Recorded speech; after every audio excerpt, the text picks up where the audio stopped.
KIIFB CEO K M. Abraham മന്ത്രിസഭയിൽ രണ്ടാമനായി പ്രവർത്തിക്കുന്നുവെന്ന് B Ashok IAS. കഴിഞ്ഞ 5 വർഷം നടന്നത് കെ.എം. എബ്രഹാമിന്റെ അമിതാധികാര പ്രയോഗമാണ്.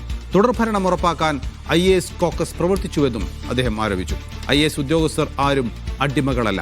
രാജഭരണകാലത്തെ സമീപനമാണ് കഴിഞ്ഞ 10 വർഷമുണ്ടായതെന്നും മെയ് 4-ന് അത് അവസാനിക്കുമെന്നും ബി അശോക് പറഞ്ഞു. ശ്രീ കെ.എം. എബ്രഹാം മന്ത്രി പദവി കൂടി അസ്യൂം ചെയ്തതിന് ശേഷം സംസ്ഥാന ഗവൺമെന്റിലെ രണ്ടാമനായിട്ടാണ് പ്രവർത്തിക്കുന്നത്. സംസ്ഥാന ധനകാര്യ വകുപ്പിനെ മറികടന്ന് നിരവധി അവസരങ്ങളിൽ അദ്ദേഹം ഉദ്യോഗസ്ഥർക്കും മറ്റ് മന്ത്രിമാർക്കും വരെ നിർദ്ദേശങ്ങൾ കൊടുത്തിട്ടുണ്ട്. അപകടകരമായ പല കാര്യങ്ങളിലേക്കും സിവിൽ സർവീസ് നീങ്ങിയതിന്റെ ഫലമാണ് എല്ലാവരും തങ്ങളുടെ അടിമകളാണെന്നും ഇങ്ങോട്ട് ചോദിച്ചു മാത്രം എല്ലാം ചെയ്താൽ മതിയെന്നുമുള്ള ഒരു മുഷ്കിലൂന്നിയിട്ടുള്ള ഒരു രാജകീയ ഭരണകാലത്തെ സമീപനം. ആ സമീപനം മറ്റു പലതിനെയും പുറന്തള്ളുന്നത് പോലെ ഈ മെയ് 4-ന് പുറത്തു വരുന്ന ജനങ്ങളുടെ തെരഞ്ഞെടുപ്പ് ഫലം പുറന്തള്ളുകയും തിരുത്തുകയും ചെയ്യുമെന്ന് ഞങ്ങൾ പ്രതീക്ഷിക്കുന്നു. വിജിൻ വായാന്തോടുണ്ട് വിവരങ്ങൾ നൽകാൻ. വിജിൻ, വളരെ സുദീർഘമായ വാർത്താ സമ്മേളനത്തിലാണ് ബി അശോക് സർക്കാരിനെതിരെ ഓരോ കാര്യങ്ങളും എണ്ണി പറഞ്ഞിരിക്കുന്നത്. അതിൽ വലിയ ക്രമക്കേട്, ക്രമവിരുദ്ധമായ നടപടികൾ, അഴിമതി തുടങ്ങിയ ആരോപണങ്ങളൊക്കെയുണ്ട്. അമിതാധികാര പ്രയോഗവും അദ്ദേഹം വിശദീകരിക്കുന്നുണ്ട്. എന്തൊക്കെ കാര്യങ്ങളാണ് സർക്കാരിന് അദ്ദേഹം എണ്ണി പറഞ്ഞിരിക്കുന്നത്? നൗഫൽ, എന്തായാലും ഇന്നലെ സസ്പെൻഷൻ ഉത്തരവ് ലഭിച്ചതിന് ശേഷം ഇന്ന് നടത്തിയ വാർത്താ സമ്മേളനത്തിൽ നൗഫൽ സൂചിപ്പിച്ചതുപോലെ സുദീർഘമായ നിലയിൽ തന്നെയുള്ള സർക്കാരിനും ഒപ്പം മുഖ്യമന്ത്രിക്കും കിഫ്ബി സിഇഒ കെ.എം. എബ്രഹാമിനെതിരായ ശക്തമായ വിമർശനം, ഒപ്പം തന്നെ ആരോപണങ്ങൾ ഒക്കെയാണ് ഡോക്ടർ ബി അശോക് ഉന്നയിക്കുന്നത് എന്നുള്ളതാണ്. പ്രധാനമായും ഇക്കാര്യത്തിൽ കഴിഞ്ഞ സർക്കാരിന്റെ കാലത്ത്, പിണറായി സർക്കാരിന്റെ കാലത്ത് IAS ഉദ്യോഗസ്ഥരുടെ ഒക്കെ ഒരു കോർഡിനേഷനായി പ്രവർത്തിച്ചിരുന്നു. പക്ഷേ ഈ സർക്കാരിന്റെ കാലത്തേക്ക് അത് വന്നപ്പോൾ IAS ഉദ്യോഗസ്ഥരുടെ കോർഡിനേഷൻ ഇല്ല.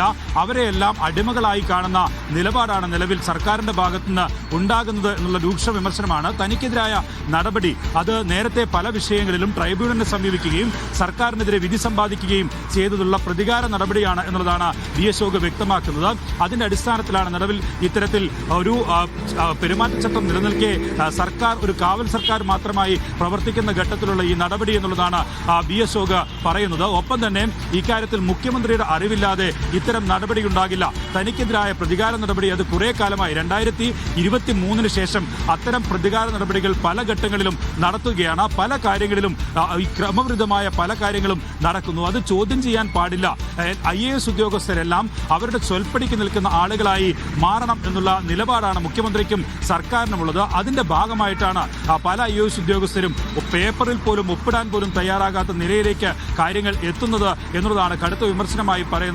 ഒപ്പം തന്നെ IAS ഉദ്യോഗസ്ഥരെ ഇങ്ങനെ ഒരു കോക്കസിന്റെ ഭാഗമാക്കി മാറ്റുകയാണ്. IAS ഉദ്യോഗസ്ഥരുടെ സംഘം തുടർഭരണത്തിനായി കഴിഞ്ഞ 2021-ലെ തുടർഭരണത്തിലും ഇപ്പോഴും IAS ഉദ്യോഗസ്ഥരുടെ കോക്കസ് പ്രവർത്തിക്കുന്നുണ്ട്. സാധാരണഗതിയിൽ സർക്കാരിന്റെ സംവിധാനങ്ങളെ മുന്നോട്ട് കൊണ്ടുപോകേണ്ടവരാണ് IAS ഉദ്യോഗസ്ഥർ, അല്ലാതെ സർക്കാരിന് വേണ്ടി സ്തുതിപാഠകരായി മാറേണ്ടതല്ല. നേരത്തെ ഒരു സെക്രട്ടേറിയറ്റ് എംപ്ലോയീസ് അസോസിയേഷൻ മുഖ്യമന്ത്രിയെ പ്രകീർത്തിച്ചുള്ള പാട്ടും ഒപ്പം തന്നെ തിരുവാതിരയും ഒക്കെ നടത്തിയ ഘട്ടത്തിൽ IAS നേതൃത്വത്തിലും അത്തരത്തിൽ നടത്തണമെന്ന് പറഞ്ഞ ഉദ്യോഗസ്ഥരെ ഈ IASകാരായി നിലവിൽ സർക്കാരിന് കീഴിൽ ഉണ്ട് എന്നുള്ള അത്തരം ആരോപണങ്ങൾ കൂടി ഉന്നയിക്കുന്നുണ്ട്. ഒപ്പം തന്നെ കെ.എം. എബ്രഹാമിനെതിരെയാണ് അതിശക്തമായ മറ്റൊരു വിമർശനം ബി അശോക് ഉന്നയിക്കുന്നത്.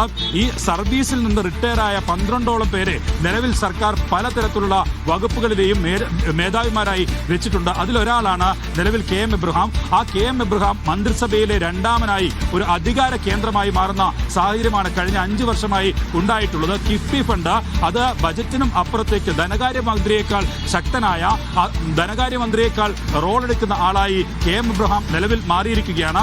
മന്ത്രിമാർക്കും ഒപ്പം തന്നെ രാഷ്ട്രീയ നേതൃത്വത്തിനും സർക്കാർ ഉദ്യോഗസ്ഥർക്കും എല്ലാം കൃത്യമായ നിർദ്ദേശം നൽകുന്ന മറ്റൊരു അധികാര കേന്ദ്രമായി, മുഖ്യമന്ത്രിക്ക് പുറത്തുള്ള മറ്റൊരു അധികാര കേന്ദ്രമായി കെ.എം. എബ്രഹാം മാറി എന്നുള്ള വിമർശനമാണ് ഉന്നയിക്കുന്നത്. ഏറ്റവും അടുത്ത ഗുരുതരമായ ആരോപണം എന്ന് പറയുന്നത് അത് വയനാട് ചൂരൽമല പുനരധിവാസവുമായി ബന്ധപ്പെട്ടാണ്. 1 വർഷക്കാലം പുനരധിവാസ പദ്ധതി എങ്ങുമെത്താതെ മുടങ്ങിക്കിടക്കുന്ന സാഹചര്യമാണ് ഉണ്ടായത്. അതിനുശേഷം ചില മാധ്യമങ്ങൾ വാർത്ത നൽകിയതിനു ശേഷമാണ് ഒരു തട്ടിക്കൂട്ട് കമ്പനിയെ, ഏജൻസിയെ ഏൽപ്പിച്ചുകൊണ്ട് പുനരധിവാസ പദ്ധതിയിലേക്ക് കടന്നത്. ഏതെങ്കിലും ഒരു ഏജൻസി കൃത്യമായി അതിന് ശേഷിയുള്ള ഏജൻസി ഏജൻസിയെയല്ല ഈ പുനരധിവാസ പദ്ധതിക്കായി ഏൽപ്പിച്ചിരിക്കുന്നത്. ഒപ്പം തന്നെ ആ ഏജൻസി ഊരാളുങ്കലിന് മാത്രം ഇതിന്റെ പ്രവൃത്തികൾ ഏൽപ്പിച്ചു. ഊരാളുങ്കലിന് ഏതെങ്കിലും തരത്തിൽ കഴിവില്ല എന്നുള്ളതല്ല താൻ പറയുന്നത്. പക്ഷേ ഇത്രയും പ്രൊജക്ടുകൾ ഒരുമിച്ച് പൂർത്തിയാക്കാൻ വിവിധ ഏജൻസികളെയോ വിവിധ കോൺട്രാക്ട് കമ്പനികളെയോ ക്രമവിരുദ്ധമായ ഒരുപാട് സംഗതികൾ ഈ സർക്കാരിന്റെ കാലത്ത് നടന്നു എന്നാണ് ബി അശോക് ആരോപണമായി ഉന്നയിക്കുന്നത്. അതിന് തെളിവുകൾ അദ്ദേഹം നിരത്തി സംസാരിക്കുകയും ചെയ്യുന്നു. വിജിൻ വായാന്തോടാണ് വിവരങ്ങൾ നൽകിയത്.